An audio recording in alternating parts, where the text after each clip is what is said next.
Note-taking strategies and tips for the TOEFL iBT. According to ETS, you are allowed to take notes on every section of the TOEFL iBT. During the test center will give you scratch papers, and you can ask for more paper at any time if you run out of it. But at the end of the test, your notes will be collected and destroyed for security purposes. Hello everyone and welcome to the TOEFL Prep Online YouTube channel. We are here to help you get the TOEFL score you want as fast and easy as possible.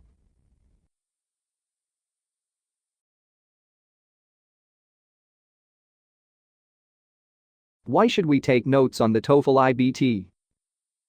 In order to do well on the TOEFL, you don't only need to be good at English, but you also need to know how to take clear and effective notes.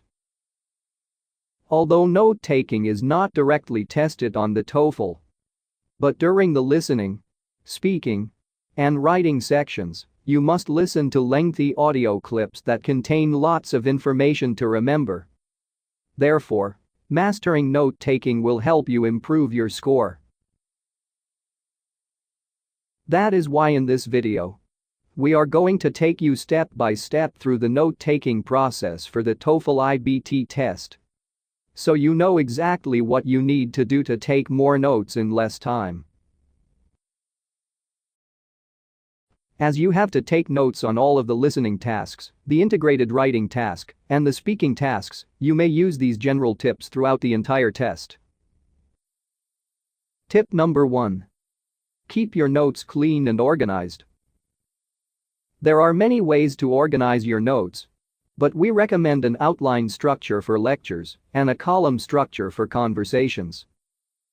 In an outline structure, you begin writing the most important topic or main ideas to the left and then write the supporting details and examples under those main ideas and moving right toward the middle of the paper.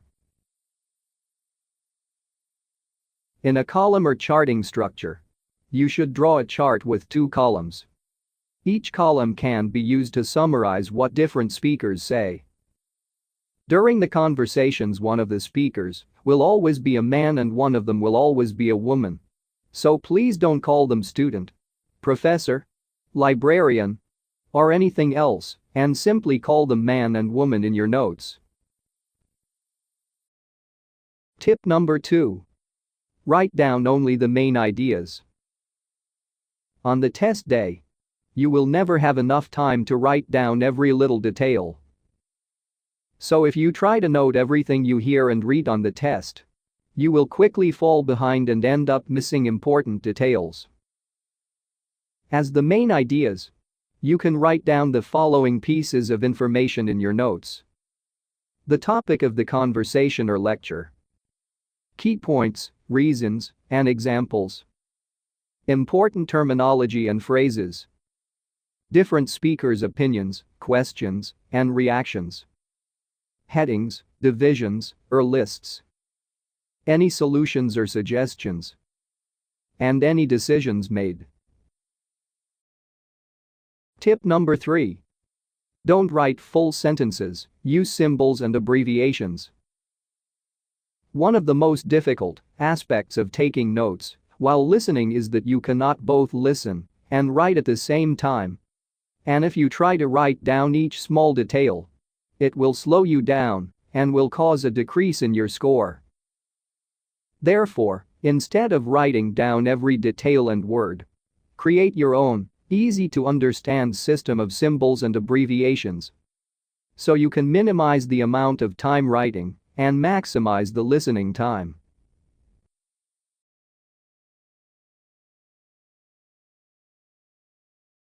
Keep these tips in mind so you can abbreviate words without any problem. First, use just enough of the first few letters of the word to remember what the abbreviation means. For instance,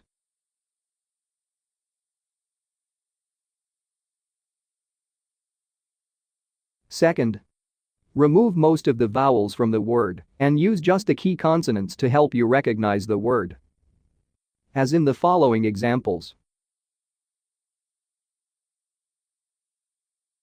Third, abbreviate specific words from a lecture.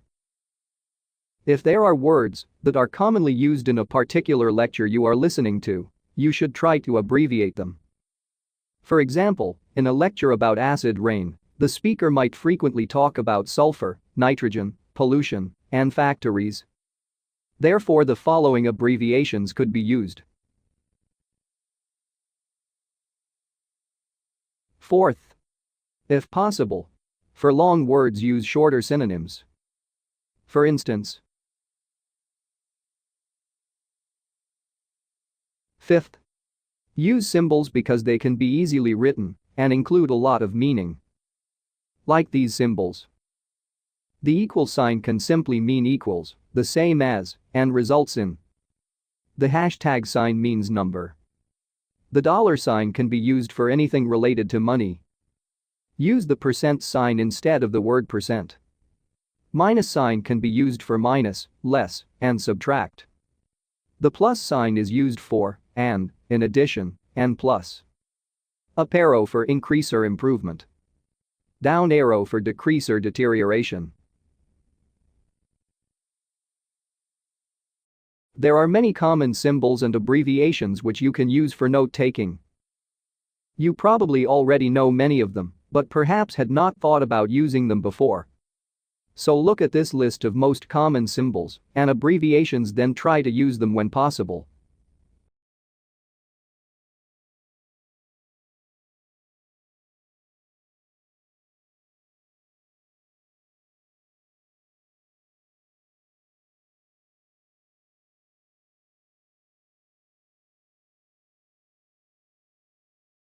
Great.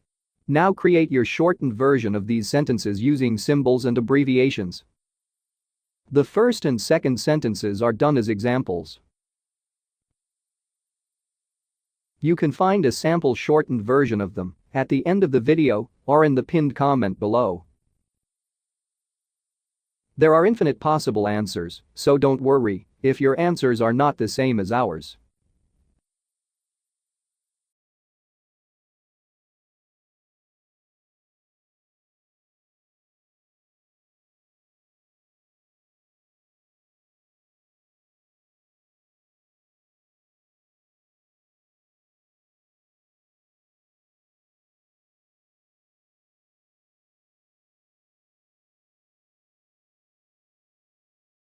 Note-taking tips for TOEFL listening section. The listening section is perhaps the most important section on TOEFL which you'll want to take notes. This is because you must listen to lengthy audio clips and keep track of several things such as the topic, who says what, and any decisions or agreements made between the speakers at once. So practice and master these tips on how to take notes in the TOEFL listening section.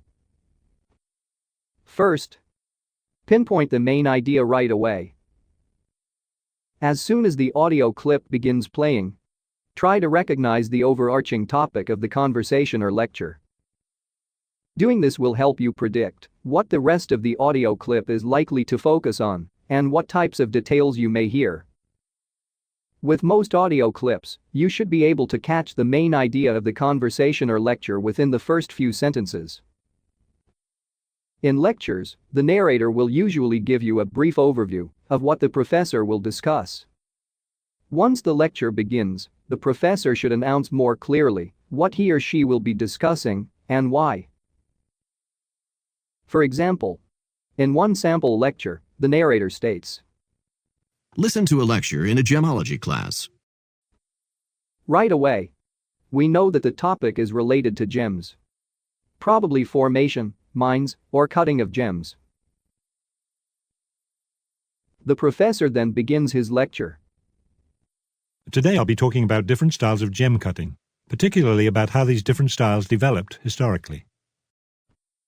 As you can see, within just a few seconds, we are told that the lecture is about gem cutting styles and their history. We can therefore predict that this lecture will introduce the various styles of gem cutting along with their histories. Conversations, likewise, will generally introduce the main topic at the beginning of the dialogue. But because conversations are often less direct than lectures, topics may be slightly more difficult to pinpoint due to the presence of multiple speakers and the usage of informal and idiomatic language. For example, listen to this opener to a sample TOEFL listening conversation.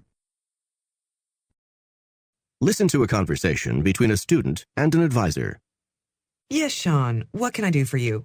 Do you have a question? Yes, I do. Then come on in and take a seat. Okay. What's your question? I'm working on planning my schedule for next quarter, and I'm trying to decide which biology class to take. There seem to be two that are quite similar. Here, the main topic is that the student wants clarification between two apparently identical biology classes. Therefore, we can expect that in most of the lecture the advisor will explain the differences between these classes.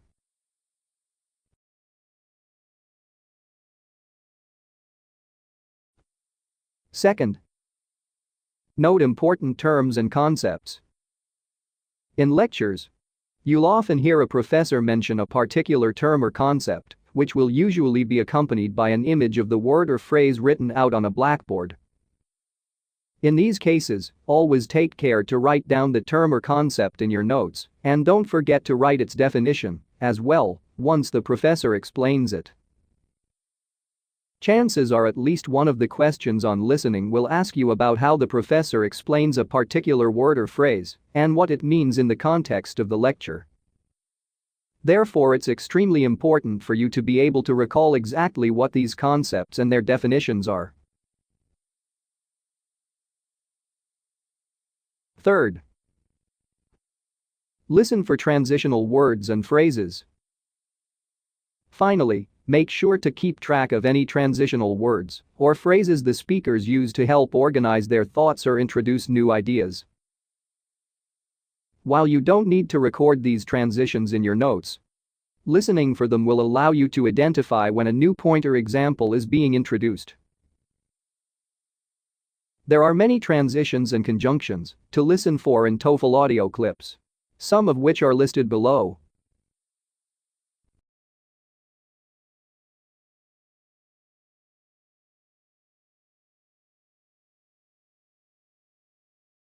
Here is a sample abbreviated version of the sentences we provided before.